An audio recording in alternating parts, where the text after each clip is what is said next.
चोर काहिल गधा। पुराने जमाने की बात है, एक ताजिर था जो शहर से दूर एक गांव में रहता था। वो तिजारत के लिए रोजाना शहर जाता और मुख्तलिफ अशिया की खरीदो फरोख्त किया करता। तिजारत करने के लिए उसके पास एक गधा था। वो गधे पर सामान लाद कर रोजाना शहर जाया करता। ताजिर अपने गधे की बहुत अच्छे तरीके से देखभाल करता, उसकी खुराक का बहुत ख्याल रखता, उसे वक्त पर चारा डालता और पानी पिलाता, क्योंकि ताजिर को पता था कि उसकी तिजारत के लिए इस गधे की बहुत ज़रूरत है। गधा बहुत सेहतमंद था। ताजिर बहुत सारा सामान एक साथ गधे पर लाद कर फरोख्त के लिए शहर ले जाता, लेकिन उसका गधा बहुत कामचोर और आलसी था।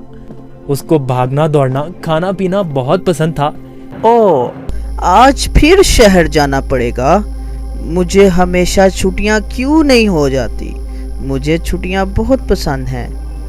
मेरे मालिक को तो हमेशा काम की ही पड़ी रहती है, पर मुझे फारिग रहना बहुत पसंद है। मेहनत करना तो बिल्कुल भी मुझे अच्छा नहीं लगता। ताजिर अपने गधे पर सारा सामान लाद कर शहर ले जाता और ताजिर को शहर जाने के लिए एक नदी को पार करना पड़ता था।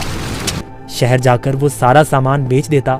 ताजिर को हर रोज बाजार की मांग के मुताबिक अशिया की तिजारत करनी पड़ती थी। कभी कपास तो कभी नमक, कभी सब्जियां तो कभी फल। ताजिर को पता लगा कि बाजार में नमक की मांग बहुत बढ़ गई है। ठीक है, मैं बहुत जल्द ही नमक लेकर आ जाऊंगा। उसने अपने गधे पर 4 बोरियां नमक की लादी और उसको मालूम हो गया कि 4 बोरियों का वजन काफी ज्यादा है। ओहो, मेरा गधा इतना वजन नहीं उठा सकता। इसका वजन थोड़ा कम करना पड़ेगा, यही ठीक रहेगा। उसने गधे की पीठ से एक बोरी उतार दी, फिर भी गधा आगे जाने के लिए तैयार नहीं था। ताजिर को अपने गधे का तो बहुत ख्याल था, पर उसको अपने गधे का पता था कि वो बहुत कामचोर और आलसी है। उसने एक छड़ी गधे की पीठ पर मारी और उसे बाजार ले जाने की कोशिश करने लगा।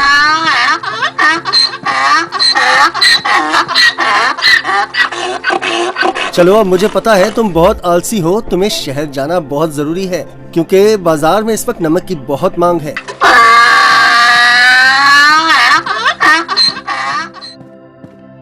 ताजिर ने सारा नमक फरोख्त कर दिया। ओहो, सच में बाजार में नमक की बहुत मांग है। ताजिर ने फिर रोज की तरह शहर में नमक फरोख्त करना शुरू कर दिया। गधे पर कभी 3 तो कभी 4 बोरियां लाद कर बाजार जाना पड़ता था, जिसकी वजह से गधा नाखुश था। पर वापसी पर गधा बिल्कुल खाली आता और बहुत खुश होता। रोज की तरह ताजिर ने फिर से 4 बोरी गधे की पीठ पर लादी और शहर की तरफ निकल पड़ा। जब वो नदी के पास पहुंचा तो उसे पानी ज्यादा नजर आया। हमें बहुत ध्यान से आहिस्ता आहिस्ता चलना होगा ताकि हम पानी में कहीं गिर न जाएं।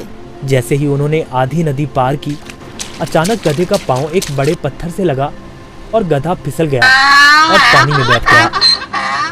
ओहो, तुमने ये क्या किया? बोरियां तो अभी भी मेरी पीठ पर हैं, लेकिन मुझे इतना वजन महसूस नहीं हो रहा।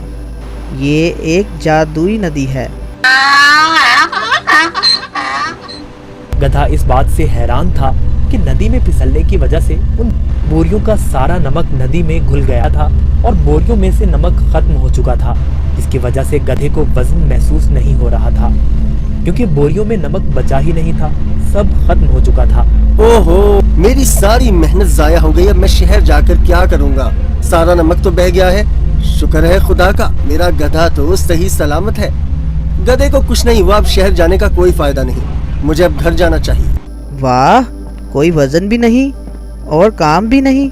ये तो कमाल की नदी है। फिर अगले दिन ताजिर ने 4 बोरियां गधे की पीठ पर लाद दी और शहर की तरफ निकल पड़ा।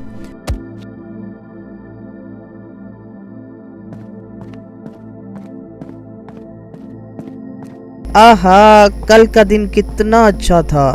कोई काम भी नहीं करना पड़ा था। आज मुझे फिर काम करना पड़ रहा है। ठीक है, आज फिर से मैं आलसीपन दिखाता हूँ और अपना वजन कम करता हूँ। फिर तो मैं नदी से ही घर वापस जा सकता हूँ कल की तरह। वो एक जादुई नदी है जो मेरा वजन कम कर देती है। वो कल की तरह आज भी मेरी मदद करेगी। ताजिर उस दिन गधे की चालाकी से बिल्कुल बेखबर था। रोज की तरह ताजिर अपने गधे के साथ इस नदी के पास पहुंचा तो गधा ताजिर से पहले ही इस नदी की तरफ जाने लगा। ताजिर ने उसे रोका। रुको रुको। गधा फिर से नदी में फिसल गया जहाँ वो पहली बार फिसला था। ओहो, तुमने क्या किया? काहिल गधे, जल्दी से बाहर आओ। लेकिन बहुत देर हो चुकी थी। बोरियों का सारा नमक नदी में घुल गया। गधे को अब कोई वजन महसूस नहीं हो रहा था। वाह, ये हुई ना बात। कोई वजन भी नहीं और काम भी नहीं। ये दोबारा कैसे? जरा सोचता हूँ, ये जानबूझकर मेरे साथ कहीं चालाकी तो नहीं कर रहा। हो काहिल गधे, मैंने तुम्हारा इतना ख्याल रखा और तुमने मेरे साथ क्या किया? इसे घर वापस ले जाता हूँ। मुझे पता है, अब देखो मैं तुम्हें कैसे सबक सिखाता हूँ। गधे ने सोचा, मैंने काम चोरी का ये अच्छा तरीका ढूंढा है, पर ताजिर का तो आज कुछ और ही जहन था। अगले रोज ताजिर ने गधे की पीठ पर 6 बोरियां रुई की लाद दी, लेकिन गधे को थोड़ा सा भी वजन महसूस न हुआ। ओहो, इतनी ज्यादा बोरियां? कोई मसला ही नहीं। शहर तक जाना किसने है? इस जादुई नदी तक तो जाना है बस। और वो शहर की तरफ जाने लगे। जब वो नदी के पास पहुंचे तो अचानक से गधा नदी पार करने लगा और उसी जगह पर फिसला जहां वो पहले फिसलता था। ताजिर बाहर खड़ा होकर ये सब मंजर देख रहा था। ओहो, ये मेरी पीठ पर इतना वजन कहाँ से आ गया?